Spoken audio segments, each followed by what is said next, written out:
नमस्कार, मैं प्रिया। आप देख रहे हैं लोकल 7 न्यूज। आज की खबरों की शुरुआत कुछ इस प्रकार। ऑपरेशन सिंदूर के बाद भारत और पाकिस्तान के बीच दुबई में भारत पाक का क्रिकेट मैच खेला गया, परंतु मैच से पहले ही विरोध हो गया। सेवानिवृत्त फौजी ऑपरेशन सिंदूर के बाद राष्ट्रपति से वीरता पुरस्कार सम्मानित किए गए थे। ये क्रिकेट मैच हिसार के सन सिटी सिनेमा में लाइव दिखाना जाना था। इसको लेकर के फौजी भले सिंह ने हिसार के सन सिटी के मैनेजर को फोन करके कहा कि भले राम ने कहा है कि ऑपरेशन सिंदूर में उसके साथी की जान चली गई थी। उसने कहा कि वो ऑपरेशन सिंदूर में रह रहे, आपको लगता है कि भारत पाक का मैच होना चाहिए थे। मैनेजर ने कहा कि सर, हमारे पास एशिया कप का रीट्स है। मेरे एक साथ कई लोग शहीद हुए। मैंने सन सिटी मॉल में कई फिल्में देखी और मैंने पोस्ट देखी जिसमें लिखा है आप भारत पाक मैच दिखा रहे हैं, मुझे हर्ट हुआ, मैच ना दिखाएं।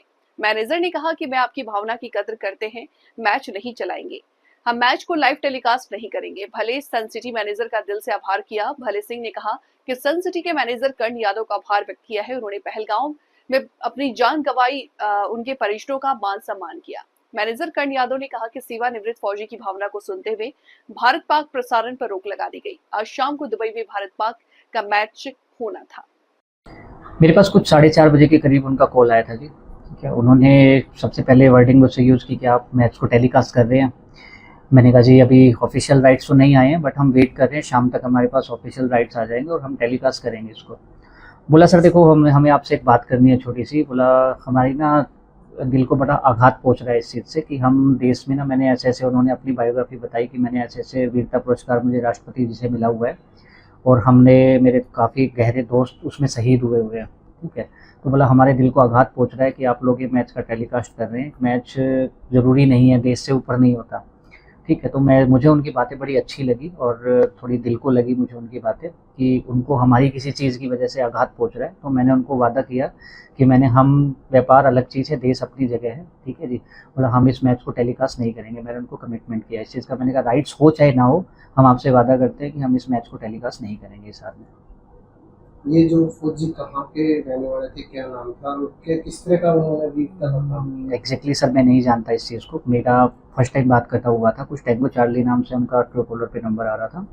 उन्होंने मुझे बताया था, बट मैं एक मीटिंग में था उस टाइम, मैं एग्जैक्टली नहीं फाइंड कर पाया। बट मुझे उनकी बातों से बड़ा मतलब सजनता लगी उनकी बातों में बहुत ज़्यादा, और बड़े ट्रू लगी मुझे उनके वर्ड जो उन्होंने मुझे बोले।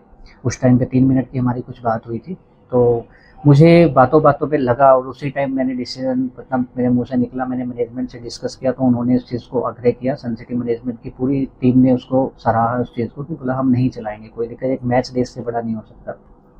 तो उन्होंने देशभक्ति भावना से पूरी बात की थी। बहुत ही रिस्पेक्टफुल तरीके से और देशभक्ति भावना से उन्होंने एक एक चीज़, मतलब जो मतलब हम नॉर्मल कन्वर्सेशन करते हैं उस हिसाब से उन्होंने मुझे बोली, और उसी हिसाब से मुझे उनकी बातें बड़ी अच्छी लगी। और मुझे मतलब थोड़ा फील हुआ उस चीज़ को कि उनके वर्ड्स बहुत सच्चे हैं और मुझे उनका साथ देना चाहिए उस चीज़ में। तो उन्होंने कोई इस जो पीछे मामला था उसका भी कोई जिक्र किया था? जैसे कि मामला कैसे सर? जो ये मामला अभी युद्ध का हुआ था इंडिया। सर उन्होंने बस अपने अपने आप को प्रेजेंट किया था कि भाई हमने ऐसे ऐसे वीरता वाले काम किए वहाँ पे। मुझे एग्जैक्टली उनकी बायोग्राफी नहीं पता, और मैं सही मायने में उनका नाम भी मुझे सुबह पता चला है आज कि वो राजस्थान के हैं। उनकी मैंने भास्कर में बायोग्राफी देखी, तो उस चीज़ से मुझे डिफाइन हुआ कि वो एग्जैक्टली कौन थे। मेरी नॉर्मल एक, जैसे हम बात कर रहे हैं वैसे उनसे बात चल रही थी। तो आप लोगों ने फाइनली क्या फिर बाद में डिसीजन लिया? फाइनली ये था सर, हमने फिर उसको मेल ही कर दिया कि हम नहीं राइट्स ले रहे उस चीज़ के। अगर राइट्स आ भी जाते हैं हमारे पास तो भी हमने उनको कमिटमेंट किया था, हम उस कमिटमेंट से पीछे नहीं हटने वाले थे अपने। तो हमने शाम को ही डिसीजन ले लिया था और उस पोस्ट को डिलीट कर दिया था। हमने किसी डिजिटल प्लेटफॉर्म अपने डाला था उस पर, तो हमने उसको डिलीट कर दिया था। आपका नेम एंड पोस्ट? जी sir, name and post? Karan Yadav, project head, sun city cinemas group. जय हिंद देशवासियों, मैं रिटायर्ड सार्जेंट भले सिंह। ऑपरेशन सिंदूर के लिए मुझे राष्ट्रपति वीरता पदक मिला था। मेरी यूनिट, जिसमें मेरी भी एक अहम भूमिका थी, ने पाकिस्तानी एयरफोर्स के 5 लड़ाकू जहाज, जिसमें से F-16 भी था, के साथ साथ एक अवाक्स जहाज जो चलता फिरता रडार जिसके ऊपर रहता है, उसको हम लोगों ने मार गिराया था। इसके अलावा कई प्रकार की बैलिस्टिक क्रूज मिसाइलों को हमने हवा में मार दिया था।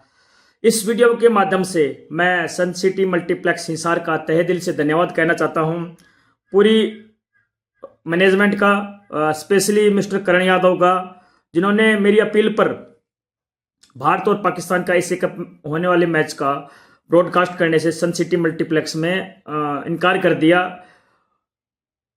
मेरी ही बात का मान सम्मान नहीं रखा इन लोगों ने, बल्कि उन सभी निर्दोष टूरिस्ट जिन्होंने पहलगांव इंसिडेंट में अपनी जान गंवाई थी, उनके परिवार के मान सम्मान रखा के साथ साथ जो सैनिक हमारे देश के लिए शहीद होते हैं उनकी भी उनकी भी बात का मान सम्मान रखा।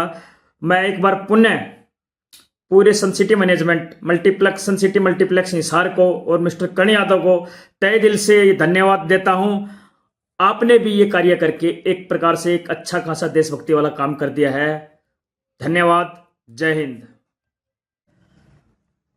जय हिंद साथियों, मैं भारतीय वायुसेना से रिटायर्ड सार्जेंट भल्ले सिंह, राष्ट्रपति वीरता पदक विजेता। बॉयकॉट इंडिया पाकिस्तान मैच मुहिम के बीच बीसीसीआई सचिव देवजीत साकिया साहब का एक बयान आया है। बेस्ट ऑफ लक बोलते हुए टीम को कहा है कि जो मैच का रिजल्ट होगा वह उन सब घटनाओं पर एक करारा तमाचा होगा। कहने का मतलब, अगर टीम जीत जाती है, एक बार, दो या तीन, जितने बार मैच होता है, पाकिस्तान को अगर हम लोग हरा देते हैं तो शायद हम लोग भूल जाएंगे उन बातों को जो पहलगांव में हुआ, जो ऑपरेशन सिंदूर में हुआ, जो मैंने मतलब निकाला, जो सब लोग निकाल रहे हैं। क्या वो 26 परिवार इस घटना को भूल जाएंगे? जीवन भर नहीं भूलेंगे वो। और वो शहीद सैनिक के परिवार जो हर रोज अपनों को बॉर्डर के उस पार से प्रायोजित आतंकवाद से लड़ते हुए खोते हैं, क्या वो भूल जाएंगे? आपके लिए कहना बहुत आसान है, लेकिन उन परिवारों से पूछो यार कि भूलना इतना आसान है क्या?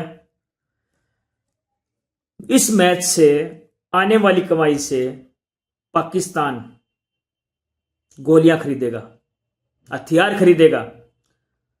पैसा आपका, गोलियां वो लोग खरीदेंगे, हथियार उनके होंगे, चलेंगे आपके शरीर पर। जो चलने वाला जो शरीर होगा वो सैनिक का होगा, वो किसी आम हिंदुस्तानी का शरीर होगा। आप ही के पैसे से आप ही के सैनिकों को मारा जाएगा, आप ही के पैसे से आप ही के टूरिस्टों को मारा जाएगा। कितनी बड़ी सोचने वाली बात है।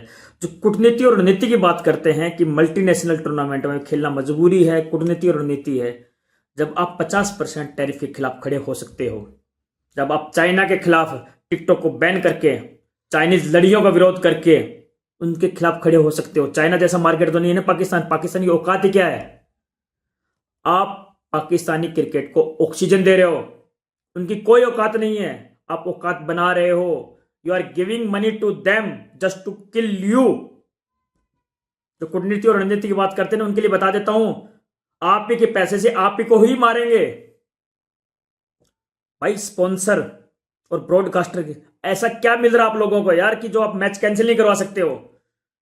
1996 वर्ल्ड कप ऑस्ट्रेलिया और वेस्ट इंडीज ने श्रीलंका में खेलने से मना कर दिया। बताओ उनके बोर्ड का क्या बिगड़ा भाई? क्या उनके बाद में उनके देश में कभी वर्ल्ड कप नहीं हुए, बड़े बड़े टूर्नामेंट नहीं हुए? उनके बोर्ड क्या बैन हुए क्या? कुल मिला के 10 ढंग से देश हैं जो क्रिकेट खेलते हैं जिनका बोर्ड है। सबका इतना बड़ा फेडरेशन नहीं क्रिकेट, इतने बड़ी लॉबी नहीं क्रिकेट की, जो है वो बीसीसीआई है। और उसमें भी आप अलग अलग टाइप की बातें कर रहे हो यार। याद रखना, आपका पैसा आपके ऊपर ही भारी पड़ने वाला है। जय हिंद। फिलहाल वक्त हो चला एक छोटे से ब्रेक का, जल्द हाजिर होंगे ब्रेक के बाद। तब तक के लिए आप बने रहे हमारे साथ और मुझे दीजिए इजाजत। नमस्कार।